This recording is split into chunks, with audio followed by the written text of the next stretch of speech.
Hello everyone, welcome back to our UGC net economics series.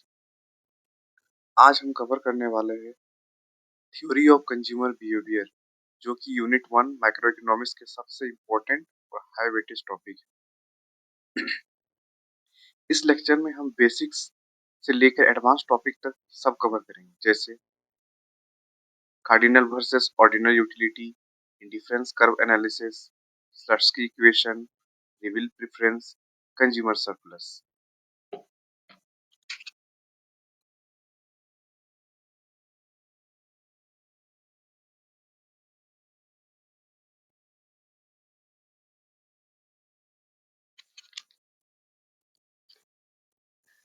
तो हम लोग अब इस लेक्चर को स्टार्ट करते हैं। रियल लाइफ एग्जांपल लेते हैं। 2024 में जब ऑनियन क्राइसिस हुआ था, तो ऑनियन क्राइसिस का प्राइस अचानक से बहुत ज्यादा बढ़ गया था। जिससे हुआ क्या था, ऑनियन का डिमांड घट गया था। और ये सिंपली क्या है, लो ऑफ डिमांड। लो डिमांड क्या कहता है, अगर किसी चीज का प्राइस बढ़ता है तो उसका डिमांड ऑटोमेटिकली घटता है। और और एक चीज हम लोग नोटिस कर सकते हैं कि जैसे जब ऑनियन का प्राइस बढ़ गया था, तो हम लोग ऑनियन की जगह या तो ऑनियन कम यूज कर रहे थे या उसकी जगह कुछ और सब्स्टिट्यूट यूज करते थे। तो बेसिकली हम लोग कंज्यूमर बिहेवियर थ्योरी में हम लोग पढ़ते क्या है कि how do consumer maximise satisfaction, why do demand curve slope downward, how to separate income and substitution effect, are ऐसी ऑब्जर्वेबल। मतलब इंडिफरेंस कर्व क्या ऑब्जर्वेबल है कि एक दूसरे से वो रिवील दिखाता है एक प्रेफरेंस से दूसरे प्रेफरेंस को, and how much welfare is loss due to price rise. अगर किसी चीज का प्राइस बढ़ता है तो कितना वेलफेयर लॉस होता है।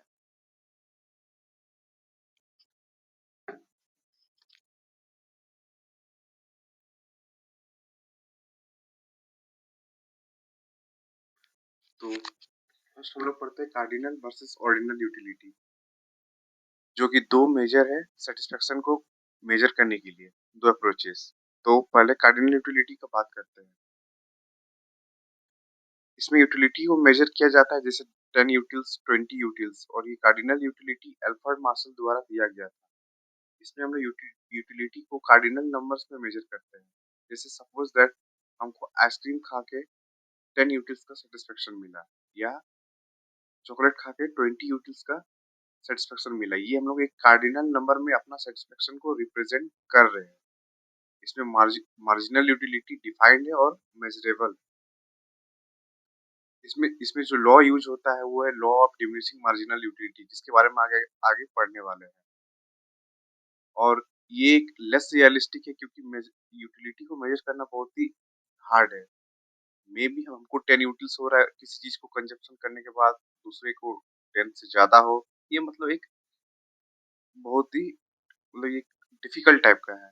हम लोग इसको मेजर नहीं कर सकते, ये प्रैक्टिकल नहीं है। अब हम आते हैं दूसरे अप्रोच पे जो सेटिस्फेक्शन मेजर करता है, वो है ऑर्डिनल यूटिलिटी, जो Vilfredo Pareto, Hicks and Allen के द्वारा दिया गया था। इसमें यूटिलिटी हम लोग मेजर नहीं करते, बस हम लोग रैंक करते हैं। जैसे फर्स्ट, सेकंड, थर्ड। मतलब जैसे कि हमको ये बंडल हमको पसंद है, उस बंडल से मतलब हम लोग एक रैंक प्रेफरेंस दिखाते हैं, मतलब टाइप ऑफ। तो और इसमें जो लॉ यूज होता है वो diminishing marginal rate of substitution, जो हम आगे पढ़ने वाले हैं। और ये मोर रियलिस्टिक है कार्डिनल यूटिलिटी से, क्योंकि इसमें हम लोग एक रैंक करते हैं अपना प्रेफरेंस को कि ये हमको पसंद है, ये नहीं है। ये हो गया दोनों बेसिक अप्रोचेज की सेटिस्फेक्शन को कैसे हम लोग मेजर करते हैं।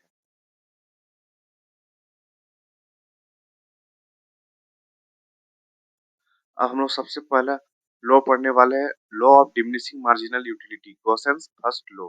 तो पहले जानते हैं कि law of diminishing marginal utility बोलता क्या है।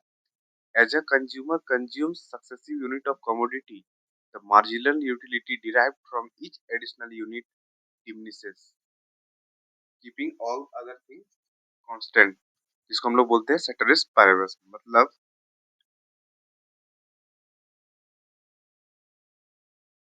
सपोज दैट हम लोग एग्जांपल लेते हैं कि आप फर्स्ट रोटी खाते हैं तो बहुत ज्यादा सेटिस्फेक्शन मिलेगा, सेकंड रोटी खाते हैं तो थोड़ा कम, थर्ड अगर आप खाते हैं तो और कम, और सिक्स जाते जाते हम लोग का सेटिस्फेक्शन ऑलमोस्ट ज़ीरो हो जाता है। फिर हम लोग नेगेटिव बोलते हैं, नहीं, नहीं, नहीं और नहीं और नहीं। ये क्या हुआ? तो हम लोग क्या देख सकते हैं कि लॉ ऑफ डिमिनिशिंग मार्जिनलिटी बोलता है कि अगर किसी चीज को एक कंज्यूमर कंज्यूम करे, कीपिंग ऑल थिंग कांस्टेंट, मतलब या ना ही प्राइस चेंज हो ना ही उसका इनकम चेंज हो, तो जैसे जैसे वो ज्यादा मतलब कंज्यूम करेगा, वो उसको कम सेटिस्फेक्शन मिलेगा।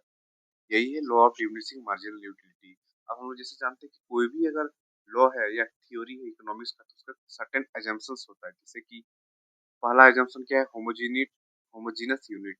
Each unit must be identical, मतलब हर एक यूनिट आइडेंटिकल होना चाहिए। ये नहीं कि अब रोटी से हम लोग आइसक्रीम पे मूव कर जाएंगे। रोटी है तो रोटी से ही हम लोग यूटिलिटी मेजर करेंगे। फिर कंटिन्यूअस कंजप्शन होना चाहिए, ये कि लगातार कंजप्शन होना चाहिए। ये कि अभी दो रोटी खाए फिर शाम को चार, फिर कल, तो ऐसा नहीं होता है। कंटिन्यूअस कंजप्शन होना चाहिए। रीजनेबल क्वांटिटी होना चाहिए। कंज्यूमर रैशनल होना चाहिए और उसका इनकम कांस्टेंट रहना चाहिए।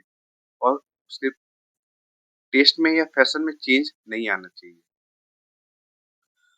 ये तो हो गया assumption, but law of diminishing marginal utility का भी कुछ कुछ एक्सेप्शंस देख सकते हैं। जैसे कि हम लोग रेयर कलेक्टिबल्स में स्टाम्प्स एंड कॉइन्स, ये इस पे एप्लीकेबल नहीं होता है। अल्कोहल या ड्रग्स जो एडिक्टेड गुड्स होता है, उस पे भी law of diminishing marginal utility applicable नहीं होता है। हॉबीज या आर्ट में।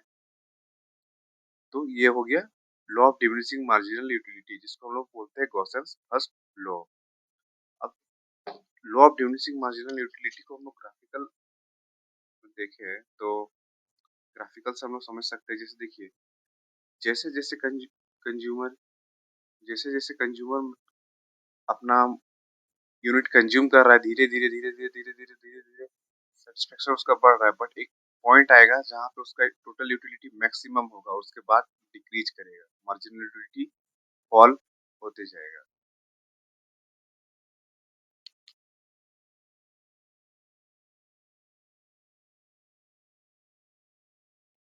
अब हम लोग मूव करते हैं नेक्स्ट टॉपिक पे, cardinal consumer equilibrium single commodity. मतलब अब कंज्यूमर कब इक्विलिब्रियम अचीव करेगा? अगर वो सिंगल कमोडिटी कंज्यूम कर रहा है तो सबसे पहले मैथमेटिकली अगर उसका इक्विलिब्रियम कंडीशन देखा जाए तो marginal utility is equal to price of that good, मतलब। और उसका कुछ एजम्पशंस पहले देख लेते हैं। यूटिलिटीज कार्डिनल मेजरमेंट यूनिट्स, तो जो भी हम लोग यूटिलिटी को मेजर करेंगे वो कार्डिनल नंबर्स में होना चाहिए। Second, marginal utility of money is constant होना चाहिए। Law of diminishing marginal utility applicable होना चाहिए। रैशनल कंज्यूमर होना चाहिए और परफेक्ट नॉलेज होना चाहिए कंज्यूमर को। तो कंज्यूमर इक्विलिब्रियम होता क्या है? कंज्यूमर इक्विलिब्रियम का मतलब है मैक्सिमम सेटिस्फेक्शन गिवन इनकम, मतलब कंज्यूमर अपने इनकम को ऐसा खर्च करे कि उससे उसको मैक्सिमम सेटिस्फेक्शन मिले। जैसे अगर हम फर्स्ट केस ले, अगर मार्जिनल यूटिलिटी प्राइस से ज्यादा है तो कंज्यूमर खरीदते जाएगा, वो कभी सेटिस्फेक्शन सैचुरेशन पॉइंट पे पहुंचेगा ही नहीं। और अगर फिर उसका अपोजिट केस देख ले कि अगर प्राइस ज्यादा है और मार्जिनल यूटिलिटी कम है, तो वो खरीदेगा ही नहीं। उससे वो और कम से कम कंजप्शन करेगा। तो इसीलिए कंज्यूमर इक्विलिब्रियम अचीव कब करेगा? जब उसका मार्जिनल यूटिलिटी उसके प्राइस के इक्विवेलेंट होगा, और यही ऑप्टिमल कंजप्शन होगा।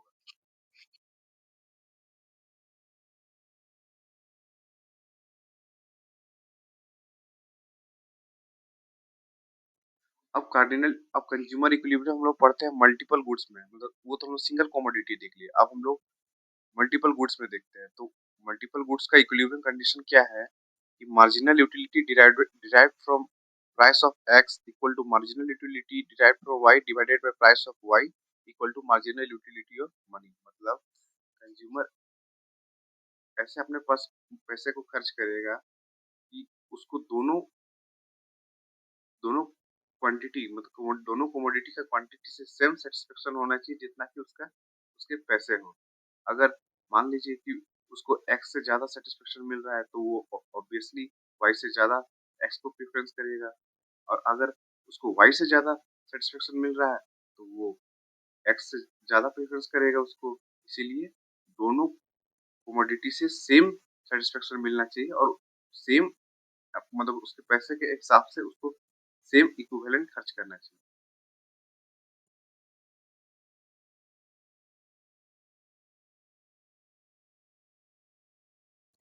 अब हम लोग बढ़ते हैं इंडिफरेंस कर्व टॉपिक पे। तो इंडिफरेंस कर्व होता क्या है? An indifference curve is the locus of all combination of two goods that keep the consumer same level of total utility satisfaction. The consumer is indifferent between all points on the same axis. तो अब हम आते हैं most important topic indifference curve analysis. Indifference curve analysis basically एक combination of goods को show करता है जिसमें कंज्यूमर इंडिफरेंट होता है कि हम इस बंडल को प्रीफर करें या इस बंडल को प्रीफर करें। और इंडिफरेंस कर्व पर कुछ प्रॉपर्टीज है जैसे downward sloping, convex to origin, non intersecting, higher indifference curve equal to more utility, indifference curve are dense, indifference curve can not touch axes. अब देखते हैं कि ये सब प्रॉपर्टी क्यों होते हैं। तो डाउनवर्ड स्लोपिंग क्यों होते हैं? To maintain same utility gaining more X means giving up some of Y, मतलब कंज्यूमर का सेटिस्फेक्शन को सेम रखने के लिए, जैसे हम पहले ही बोले indifference curve so it the bundle which is among different, मतलब ऐसा बंडल को शो करता है जिससे कंज्यूमर इंडिफरेंट होता है कंजप्शन के लिए, इसलिए डाउनवर्ड स्लोपिंग दिखाता है कि अगर वो एक्स ज्यादा कंज्यूम कर रहा है तो ऑब्वियसली वाई कम करेगा, और वाई ज्यादा कंज्यूम कर रहा है तो एक्स कम कम करेगा। फिर कॉन्वेक्स टू ओरिजिन होता है। कॉन्वेक्स टू ओरिजिन क्यों होता है? क्योंकि law of diminishing marginal utility, मतलब मार्जिनल रेट ऑफ सब्स्टिट्यूशन घटते जाता है। अगर वो एक्स ज्यादा प्रीफर कर, मतलब अगर वो कंज्यूमर एक्स ज्यादा प्रीफर करना चाहता है तो वाई को कम प्रीफर करना पड़ेगा। फिर नॉन इंटरसेक्टिंग होता है कि अगर दो कॉम्बिनेशन कभी भी मतलब इंटरसेक्ट नहीं करेंगे, दो इंडिफरेंस कर्व। और हायर इंडिफरेंस कर्व करता है कि ज्यादा से ज्यादा उसको सेटिस्फेक्शन मिल रहा है लोअर से।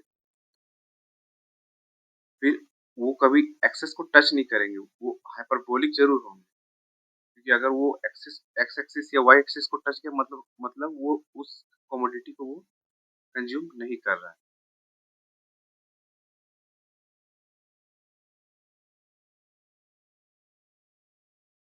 अब इंडिफरेंस कर्व को थोड़ा ग्राफिकली देखते हैं। तो ये जो आप देख रहे हैं ये हो गया इंडिफरेंस कर्व।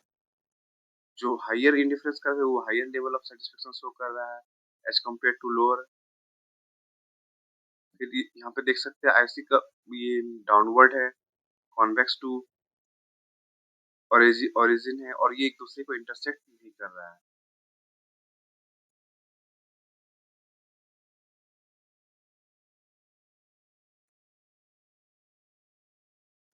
अब हम लोग कुछ स्पेशल शेप देखेंगे इंडिफरेंस कर्व का। अभी तो हम लोग देखे कि वो जस्ट वो कॉन्वेक्स टू ओरिजिन होता है और हाइपरबोलिक होता है।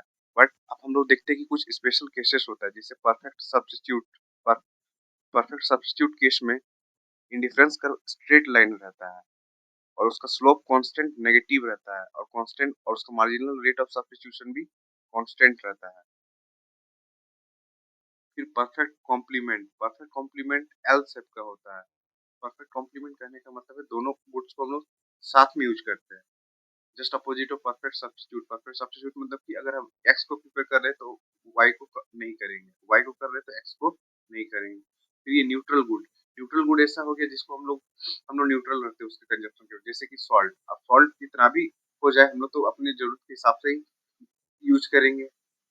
फिर इकोनॉमिक बैड गुड, जो इकोनॉमिक बैड गुड है उसको वो अपवर्ड स्लोपिंग होता है, वो कम उसमें कंपनसेशन चाहिए होता है। फिर एक सैचुरेटेड एक ब्लिस पॉइंट होता है जो कि जैसे कि food take beyond saturation any good with absolute saturation. Bliss point के बाद कंज्यूमर अपना कंजप्शन को रिड्यूस करता है।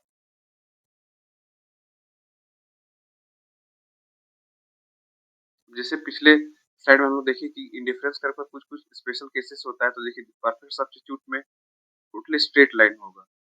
अगर कंज्यूमर यहाँ पे कंज्यूम कर रहा है तो ये इसको लेस करेगा, ये बिल्कुल जीरो हो जाएगा। परफेक्ट कॉम्प्लीमेंट में मतलब एक सर्टेन कॉम्बिनेशन में यूज करेगा। और ये तो हो गया नॉर्मल इंडिफरेंस कर्व। ये न्यूट्रल में स्ट्रेट लाइन रहेगा एक्सिस पे। अगर हम एक्स के प्रति न्यूट्रल है तो ये एक्स पे रहेगा, अगर वाई पे है तो वाई पे रहेगा। और इकोनॉमिक बैड गुड हमेशा ये अपवर्ड स्लोपिंग होता है क्योंकि इसमें इंसेंटिव चाहिए होता है जिस यूज करने के लिए।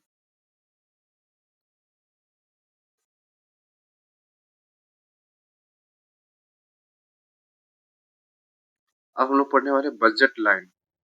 बजट लाइन बेसिकली एक कंज्यूमर का इनकम का बजट शो करता है कि वो सर्टेन इनकम से वो कितना गुड्स को खरीद सकता है। जो कि कंज्यूमर का कांस्टेंट होता है। तो मैथमेटिकली देखें तो बजट कांस्टेंट का इक्वेशन क्या होता है, price of X into X plus price of Y into Y equal to M. X intercept show कर रहा है maximum of all income on X. अगर कंज्यूमर सारा इनकम अगर एक्स पे खर्च कर दे तो ज्यादा से ज्यादा वो एम पॉइंट तक एक्स क्वांटिटी को कंज्यूम कर सकता है। उसका जस्ट अपोजिट फिर ये है, वाई एक्सिस शो कर रहा है वाई एक्सिस शो कर रहा है कि वो ज्यादा से ज्यादा वाई कमोडिटी कितना खरीद पाएगा अगर वो सारा इनकम को खर्च किया तो। और ये स्लोप हो गया प्राइस का रेशियो, मतलब price of X divided by price of Y. और जैसे ही इनकम में चेंज आता है तो ये लाइन शिफ्ट हो जाता है या तो राइटवर्ड या लेफ्टवर्ड। अगर इनकम बढ़ा तो राइटवर्ड शिफ्ट होगा, इनकम डिक्रीज हुआ तो लेफ्टवर्ड शिफ्ट हो जाता है।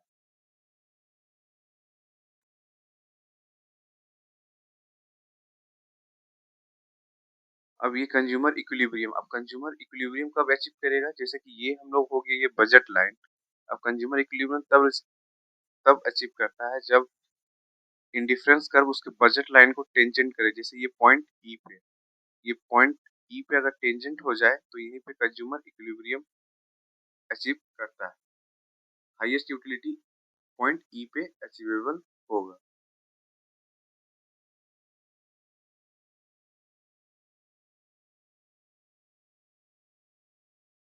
अब हम लोग जैसे टॉपिक के बिगिनिंग में ही पढ़े थे मार्जिनल रेट ऑफ सब्स्टिट्यूशन, जो कि इंडिफरेंस कर्व एनालिसिस में एप्लीकेबल होता है। तो मार्जिनल रेट ऑफ सब्स्टिट्यूशन मतलब rate at which a consumer is willing to substitute good X for good Y while staying on the same indifference curve। मतलब वो अगर X को कंज्यूम करना चाहता है तो कितना Y को डिक्रीज करेगा ताकि X का कंजप्शन हो सके, उसको बोलेंगे मार्जिनल रेट ऑफ सब्स्टिट्यूशन। इसको वो मैथमेटिकल इक्वेशन है change in Y divided by change in X। और कर सकते हैं marginal utility of X divided by marginal utility of Y equal to price of X by price of Y। Diminishing marginal rate of substitution क्या होता है कि जैसे ही हम लोग एक्स को ज्यादा कंज्यूम करेंगे तो वाई ऑब्वियसली हम लोग लेस कंज्यूम करेंगे। अब marginal rate of substitution perfect substitute के केस में क्या होता है, कांस्टेंट। क्योंकि अगर हम लोग एक्स को कर रहे हैं तो ऑब्वियसली वाई को सर्टेन कम करेंगे। परफेक्ट कॉम्प्लीमेंट में marginal rate of substitution zero हो जाता है क्योंकि दोनों ही हम लोग को एक सर्टेन कॉम्बिनेशन में जरूरी पड़ता है। न्यूट्रल न्यूट्रल गुड उसमें ये वो इररिलेवेंट अप्लाई होता है। मार्जिनल रेट ऑफ सब्स्टिट्यूशन से कोई मतलब ही नहीं रहता क्योंकि उसमें हम लोग इंडिफरेंट होते हैं उसका कंजप्शन।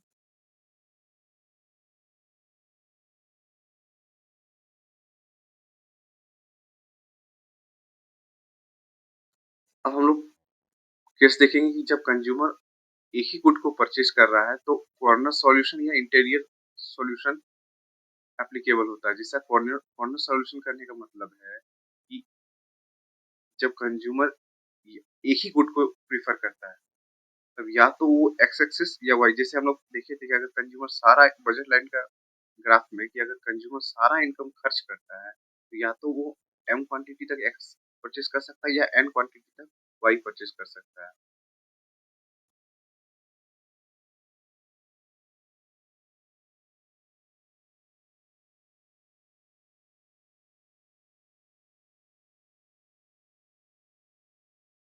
जैसे कॉर्नर सॉल्यूशन और इंटीरियर सॉल्यूशन का हम लोग रियल लाइफ एग्जांपल देख सकते हैं कि एलपीजी सब्सिडी एक कॉर्नर सॉल्यूशन। जैसे कि before Ujjwala scheme rural families क्या चूज कर रहे थे, वो या तो फायरवुड से अपना मतलब खाना बनाते थे।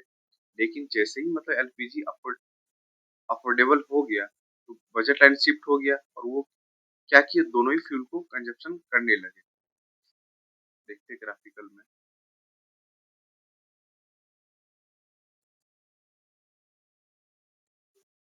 ये देखिए इंटीरियर सॉल्यूशन मतलब कंज्यूमर अपने बजट के अंदर ही अपना कंजप्शन कर रहा है।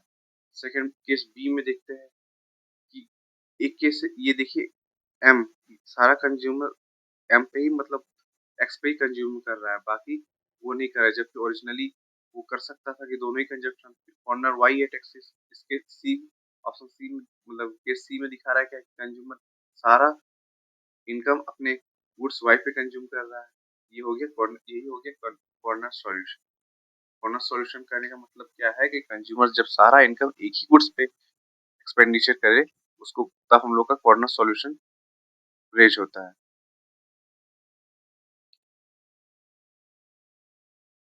अब हम लोग एक इम्पोर्टेंट मोस्ट इम्पोर्टेंट टॉपिक पढ़ने वाले हैं, प्राइस इफेक्ट। प्राइस इफेक्ट को हम लोग देख सकते हैं कि substitution effect plus income effect, मतलब प्राइस जब भी चेंज होगा तो या तो उसमें उससे कुछ सब्स्टिट्यूट होगा या कुछ इनकम इफेक्ट उसमें शो करेगा। जैसे एग्जांपल देखते हैं कि जब भी प्राइस चेंज होता है तो कंज्यूमर का मतलब किसी भी कमोडिटी का डिमांड में भी चेंज आता है। तो उस प्राइस इफेक्ट को हम लोग substitution effect plus income effect का देख सकते हैं। अब प्राइस इफेक्ट होता क्या है?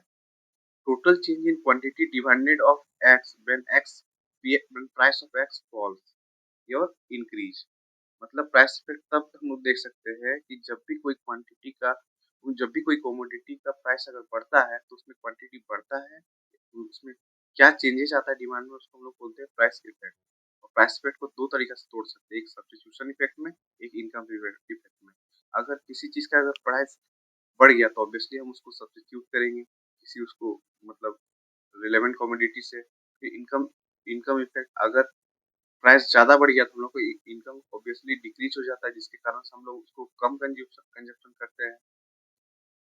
अब अब देखते हैं कि प्राइस इफेक्ट और substitution effect, income effect different goods में कैसा इफेक्ट होता है। तो नॉर्मल गुड में पॉजिटिव होता है प्राइस इफेक्ट,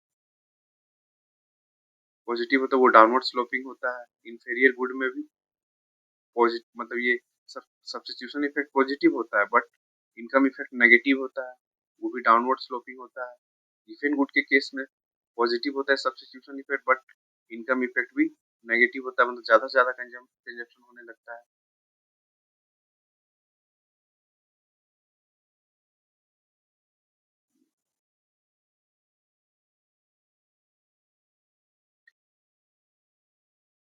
अब देखिए सब्स्टिट्यूशन इफेक्ट को हम लोग दो अप्रोचेस है, एक हिक्सियन डिकम्पोजिशन एक है स्लर्स्की डिकम्पोजिशन।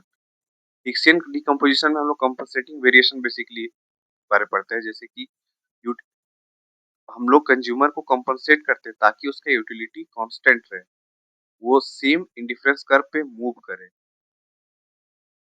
और स्लर्स्की डिकम्पोजिशन में हम लोग करते हैं क्या है कि उसके मनी को कांस्टेंट रखते हैं। जैसे कि हिक्सियन में क्या रखते थे, यूटिलिटी को कांस्टेंट, स्लर्स्की में क्या रखते हैं हम लोग, कंज्यूमर का मनी को कांस्टेंट रखते हैं, ताकि वो बजट लाइन में मूव कर सके। तो ग्राफिकल हम लोग देखते हैं, फिर हम लोग समझेंगे हिक्सियन और स्लर्स्की क्या है, ग्राफिकल से ज्यादा क्लियर होगा।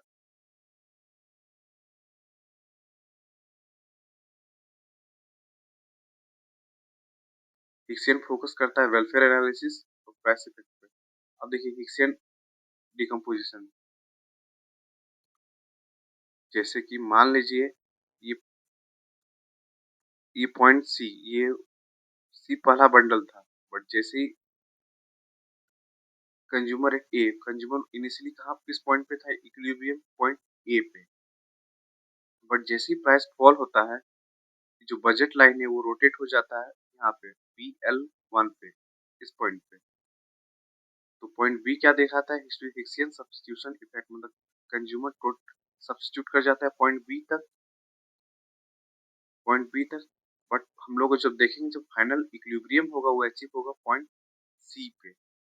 और प्राइस इफेक्ट क्या हो गया, प्राइस इफेक्ट हो गया एक्स माइनस सी, मतलब ये एक्स माइनस सी, ए से लेके सी तक क्या मतलब शो कर रहा है, प्राइस इफेक्ट, जिसमें से ए से लेके बी तक क्या है, सब्स्टिट्यूशन इफेक्ट, और बी से लेके सी तक क्या है, इनकम इफेक्ट। ये हो गया हिक्सियन डिकम्पोजिशन। अब हम लोग पढ़ने वाले हैं स्लर्स्की डिकम्पोजिशन। स्लर्स्की डिकम्पोजिशन में हम लोग देख सकते हैं कि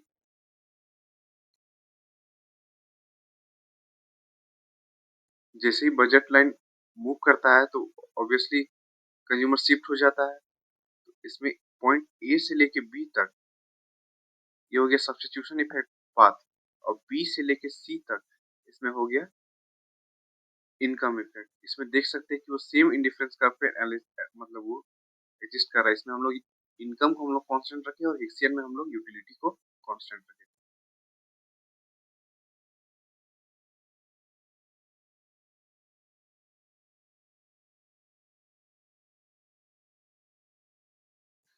और स्लस की इक्वेशन मोस्ट रिपीटेड टॉपिक है यूजीसी नेट का, जिसको हम लोग देख सकते हैं प्राइस इफेक्ट, प्रोमो सब्स्टिट्यूशन और इनकम इफेक्ट में इसी इक्वेशन के बेस पे बहुत सारे क्वेश्चन पूछे जाते हैं यूजीसी नेट में।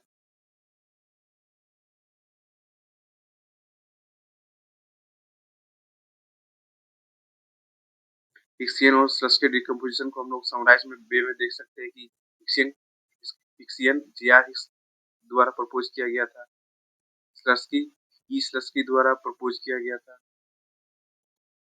हिक्सियन में हम लोग क्या करते हैं, यूटिलिटी को कांस्टेंट रखते हैं। स्लस्की में हम लोग उस कंज्यूमर के इनकम को कांस्टेंट रखते हैं ताकि वो सेम बंडल कंज्यूम करे ताकि जो पहले करते थे। Substitution effect move along same, वो सेम और इंडिफरेंस कर्व पे मतलब मूव करते हैं, बट इसमें क्या होता है, इसमें मतलब स्लस्की में वो न्यू बजट पे मूव करते हैं बट बंडल पुराना ही रहता है। और ये देख सकते हैं कि ये थियोरेटिशियन थियोरेटिकली सुपीरियर है, बट जब हम लोग एम्पिरिकली टेस्ट करेंगे तो स्लस्की ज्यादा ऑब्जर्वेबल है, मतलब ये मोस्ट ज्यादा प्रैक्टिकेबल है। और लेकिन दोनों एक चीज पे हम लोग एग्री किए कि substitution always effect opposite to price change, मतलब सब्स्टिट्यूशन इफेक्ट हमेशा अपोजिट होगा, यानी कि प्राइस अगर बढ़ेगा तो सब्स्टिट्यूशन इफेक्ट भी पॉजिटिव होता है।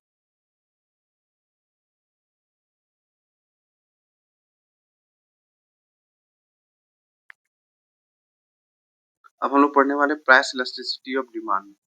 प्राइस इलास्टिसिटी ऑफ डिमांड मतलब बेसिकली रिस्पॉन्सिवनेस और डिमांड दिखाता है प्राइस के चेंज होने से, कि अगर किसी कमोडिटी का अगर प्राइस चेंज होता है तो कंज्यूमर क्या रिस्पॉन्स दिखाता है। जैसे परफेक्टली इलास्टिक केस मतलब हॉरिजेंटल डिमांड कर्व हो जाता है।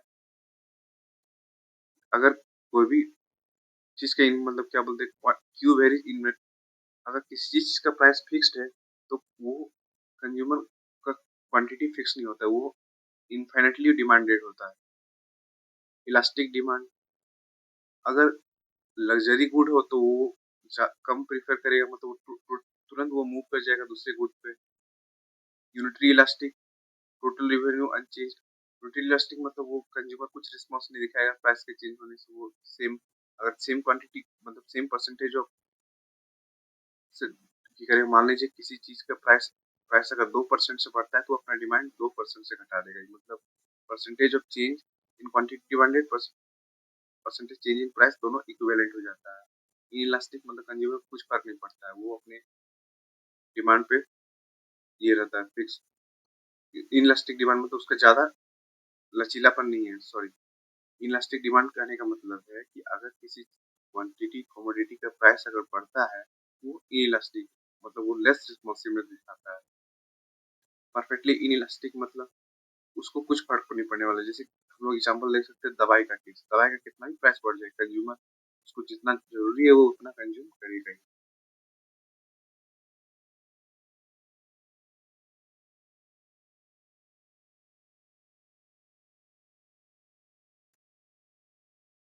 अब हम लोग देखते हैं income elasticity and cross elasticity, मतलब अगर किसी कमोडिटी कमोडिटी का प्राइस बढ़ रहा है तो उसको तो हम लोग प्राइस इलास्टिसिटी देख लिया। इनकम इलास्टिसिटी मतलब अगर किसी भी अगर कंज्यूमर के इनकम में चेंज आ जाए तो वो कैसा रिस्पॉन्स करता है कमोडिटी को कंजप्शन के लिए, उसको हम लोग बोलते हैं इनकम इलास्टिसिटी। क्रॉस इलास्टिसिटी मतलब अगर उसके सब्स्टिट्यूट के प्राइस में अगर चेंज आए तो कंज्यूमर कैसा रिस्पॉन्स दिखाता है, उसको बोलते हैं क्रॉस इलास्टिसिटी।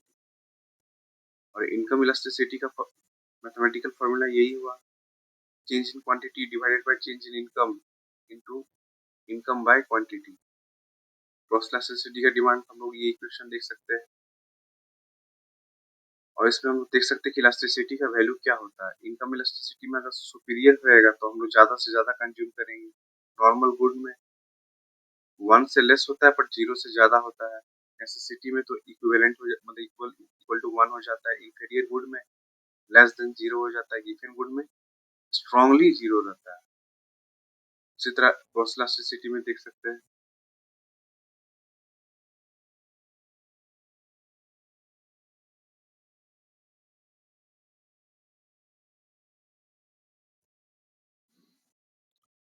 हम लोग इस स्लाइड में देखते हैं कि price consumption curve, income consumption curve और Engel curve. Price consumption curve basically trace करता है कि कैसे वो प्राइस के चेंज चेंज होने से वो कैसे-कैसे कंज्यूमर अपना कंजप्शन को चेंज कर रहा है, उसी को जो ट्रेस करता है, जो ग्राफ उसको बोलते हैं price consumption curve. Income consumption curve क्या करता है, वो बेसिकली ट्रेस करता है कि इनकम चेंज होने से वो कैसे कंज्यूमर अपना मतलब ये क्या बोलते हैं कंजप्शन चेंज कर रहा है। जैसे कि इनिशियली वो इस बजट लाइन पे था, फिर इस पे मूव किया, फिर नेक्स्ट इस पे मूव किया। एंजल कर्व दिखाता है कि बेसिकली इनकम चेंज होने से कंज्यूमर कंजप्शन में कैसे चेंज आता है। जैसे कि कॉन्स्टेंटली इंक्रीज कर रहा है, अगर नॉर्मल गुड हो तो अपवर्ड स्लोपिंग होगा, इंफेरियर गुड होगा तो डाउनवर्ड स्लोपिंग होगा, नेसेसिटी गुड रहेगा तो वो स्लोप डिक्रीज करेगा, लग्जरी गुड्स होगा तो स्लोप इंक्रीज करेगा।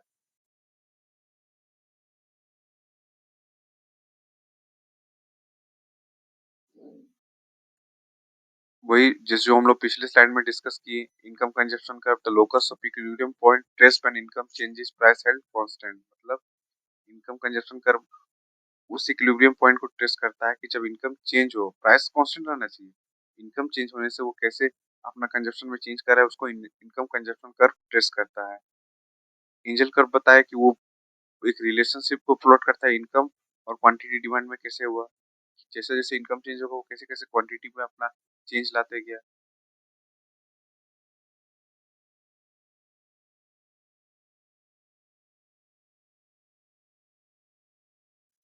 अब हम लोग नेक्स्ट टॉपिक पे पढ़ रहे हैं रिविल प्रेफरेंस थ्योरी।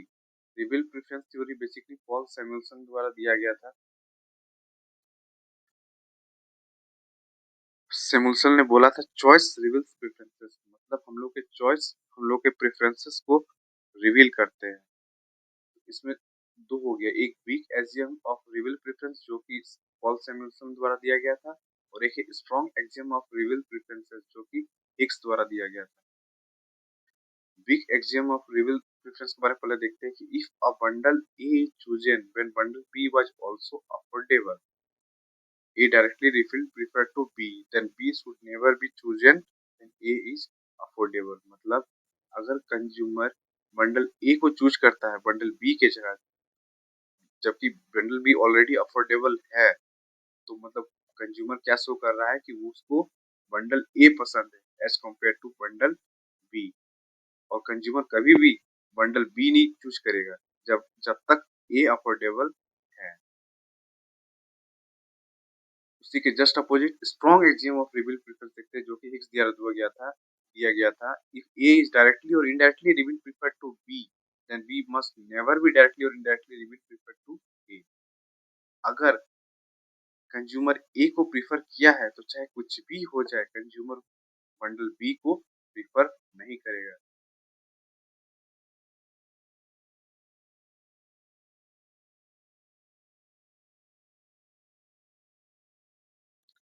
हम लोग ग्राफिकली देख सकते हैं रिवील प्रेफरेंस को, जैसे कि रिवील प्रीफर टू ए। इस पॉइंट पे हम लोग देख सकते हैं कि कंज्यूमर बंडल ए को प्रीफर कर रहा है as compare to bundle B, जबकि वो भी उसके अंदर बजट के अंदर ही है।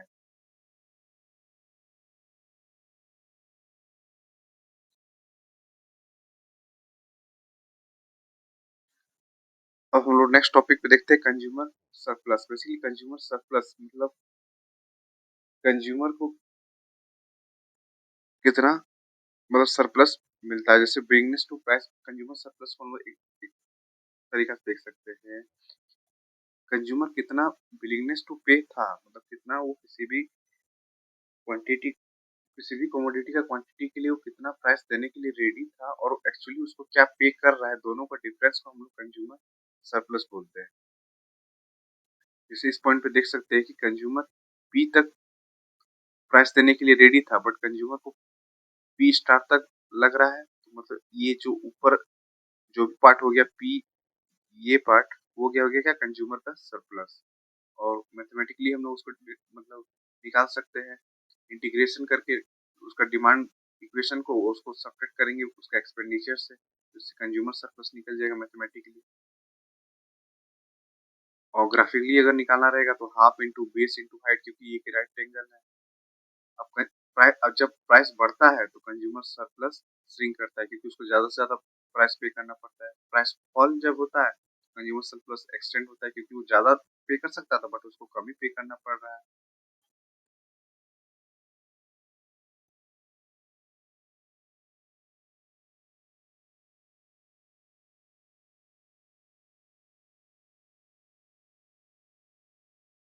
अब कंज्यूमर सरप्लस में भी दो अप्रोचेज है, एक मार्सेलियन एक हिक्सियन।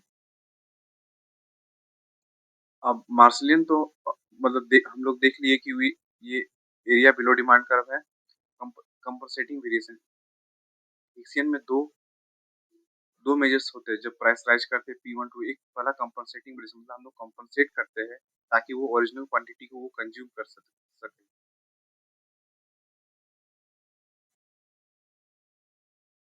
और एक होता है इक्विवेलेंट वेरिएशन, कि अगर किसी भी चीज का प्राइस अगर बढ़ जाता है तो कंज्यूमर को हम लोग उसको इक्विवेलेंट अमाउंट कंपनसेट करते हैं ताकि उसका वेलफेयर में इम्पैक्ट ना आए।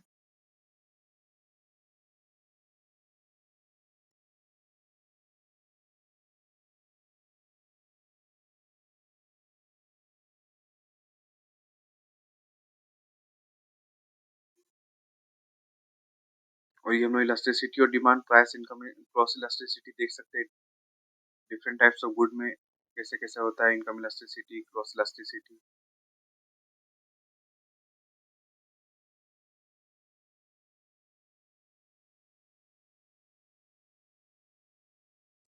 और कुछ कुछ डिमांड एनोमलीज होते हैं, जैसे मतलब जहाँ पे लॉ ऑफ डिमांड एप्लीकेबल नहीं होते, जैसे गिवन गुड, इंफीरियर गुड और वेवलेंट गुड्स पे।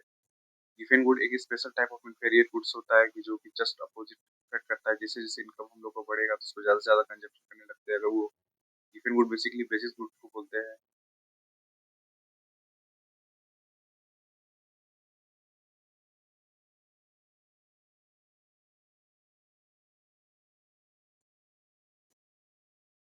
वेवलेंट गुड्स बेसिकली वो प्रेस्टीज गुड्स होते हैं, कि जैसे जैसे हम लोग को प्रेस्टीज बढ़ेगा तो उसको उसको वेवलेंट गुड हम लोग गुड्स को ज्यादा प्रीफर करेंगे। जैसे हो गया गोल्ड डायमंड वगैरह, हम लोग जैसे जैसे इनकम बढ़ेगा उसको हम ज्यादा प्रीफर करते हैं। आप देखते हैं थ्योरी ऑफ कंज्यूमर बिहेवियर का रियल वर्ल्ड एप्लीकेशन क्या क्या है, तो हम लोग उसको इंडियन पॉलिसी और करंट डेटा अगर हिसाब से देखें तो फॉलोइंग थिंग्स पे हम लोग एप्लीकेबल कर सकते हैं कि theory of consumer behaviour applicable है। जैसे एलपीजी सब्सिडी और बजट लाइन पे देख सकते हैं, जैसे कि एलपीजी का सब्सिडी आया तो ऑब्वियसली कंज्यूमर फायर मतलब जो भी इंडियन कंज्यूमर है वो फायर वुड से सब्स्टिट्यूट किए, अब ज्यादा से ज्यादा एलपीजी यूज कर रहे हैं। ऑनियन क्राइसिस देख सकते हैं कि जैसे ही ऑनियन का प्राइस बढ़ा तो कंज्यूमर का डिमांड सरप्लस मतलब फॉल हो गया, क्योंकि उसको ज्यादा से ज्यादा प्राइस पे करना पड़ा था। अब देखिए कि जैसे ही कंज्यूमर सरप्लस में अगर ज्यादा ज्यादा अगर प्राइस पे करना पड़ रहा है तो कंज्यूमर सरप्लस ऑलरेडी फॉल करेगा ही करेगा। फिर हम लोग एनएसएसओ का अगर डेटा देखें तो एंजल कर्व वो करेगा। एंजल कर्व क्या होता है, वो इनकम और क्वांटिटी का कंजप्शन का रिलेशनशिप को शो करता है। तो हम लोग लगातार देख रहे हैं कि बढ़ रहा है। और इसी तरह यूपीआई रिवील प्रेफरेंसेस है। रिवील प्रेफरेंस का रियल लाइफ एग्जांपल देख सकते हैं कि अगर मतलब हम लोग कैश में कम ट्रांजेक्शन कर रहे हैं as compare to UPI, UPI हम लोग के लिए मोर कन्वीनियंट है।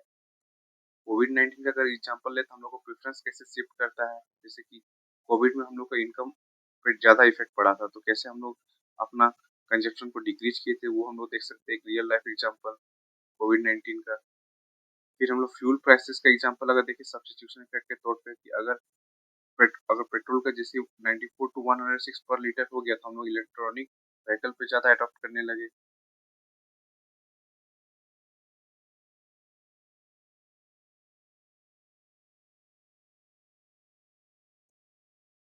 और ये है लास्ट लाइफ में हम लोग देख सकते हैं कि एग्जाम मोस्ट इम्पोर्टेंट टॉपिक्स सच की इक्वेशन से लगातार पूछा गया है 2013 से लेकर 24 तक।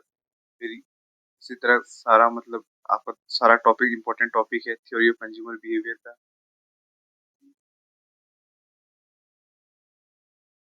ये क्विक रिवीजन फार्मूला सीट हो गया, हम जितने भी टॉपिक्स को कवर किए उसका एक क्विक रिवीजन फार्मूला सीट हो गया और हम लोग का लेक्चर कंप्लीट हुआ। तो हम लोग इस लेक्चर में हम लोग बेसिकली किसके बारे में पढ़े? थ्योरी ऑफ कंज्यूमर बिहेवियर के बारे में। हम लोग यूटिलिटी से लेके इंडिफरेंस कर्व, स्लस्की इक्वेशन और वेलफेयर एनालिसिस तक पढ़े। ये चैप्टर यूजीसी नेट का बैकबोन है। अगर ये स्ट्रांग है तो मैक्रो इकोनॉमिक्स का हाफ सिलेबस क्लियर हो जाता है। अगर आपको लेक्चर हेल्पफुल लगा, लाइक करिए, शेयर करिए और चैनल सब्सक्राइब जरूर करिए for more UGC net content. Thank you.